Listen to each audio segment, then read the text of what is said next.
Բարև ձեզ, ձեզ հետ է Հայկ Մանուկյանը և ես ձեզ այսօր կտամ շախմատի առաջին դասը։ Այս դասի մեջ ես ներառել շախմատի պատմությունը,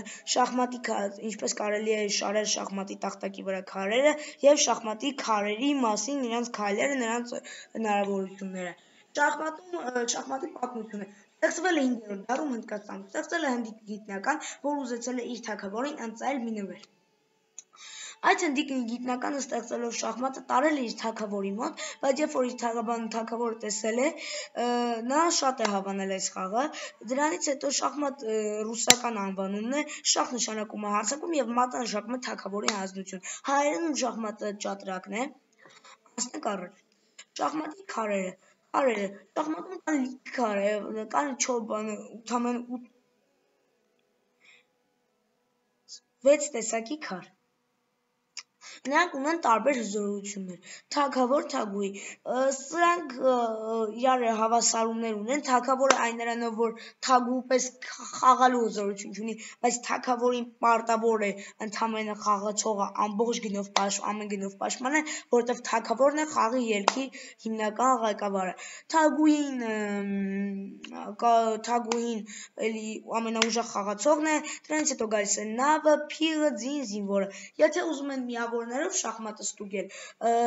ասեմ, թագավորը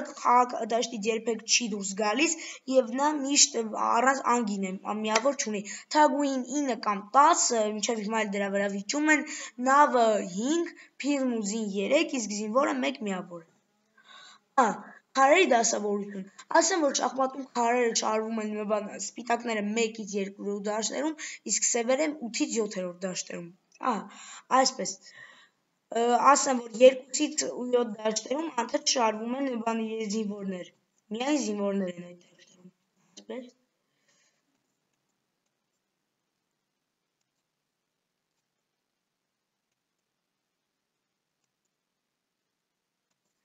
Դրանից հետո ամենաանկյուններում շարվում են նավակները։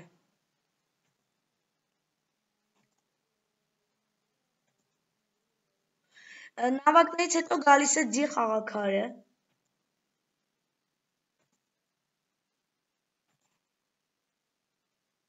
Դրանից հետո գալիս են փղերը։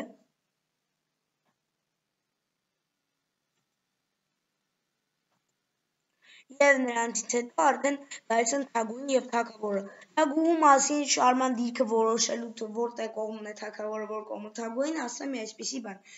Թագուհին շարվում է սև դիրքի վրա, թագուհին ամեն գույնի թագուհին, սև գույնի թագուհին շարվում է սև դիրքի վրա, իմ դեպքում այստեղ շագանակագույն է, բայց էլի սևի տեղն է դա գնում, շարվում է սևի վրա, իսկ սպիտակը շարվում է սպիտակի վրա, այսպես։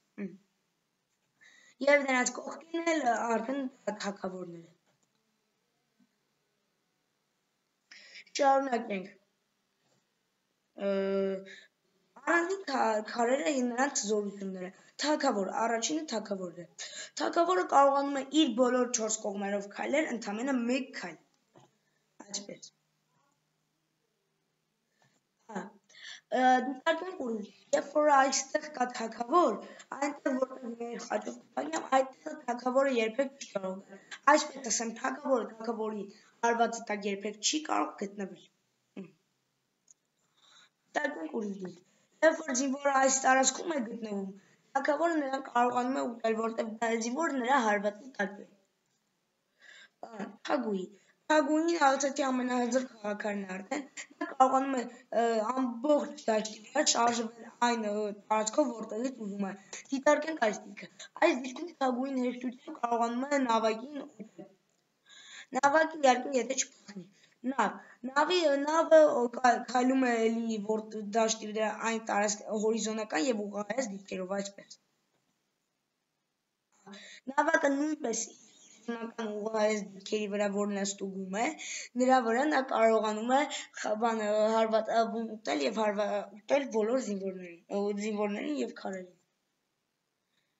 Փիղը։ Փիղը լինում է 2 դաշտերի վրա, մեկը սև, մեկը սպիտակ, 2 սևերի մոտ էլ սպիտակների մոտ էլ այդպիսիները կան, մեկը սևի վրա, մեկը սպիտակի վրա։ Նրանք շարժվում են անկյունագծերով եւ ասեմ, որ երբեք ոչ մի փիղ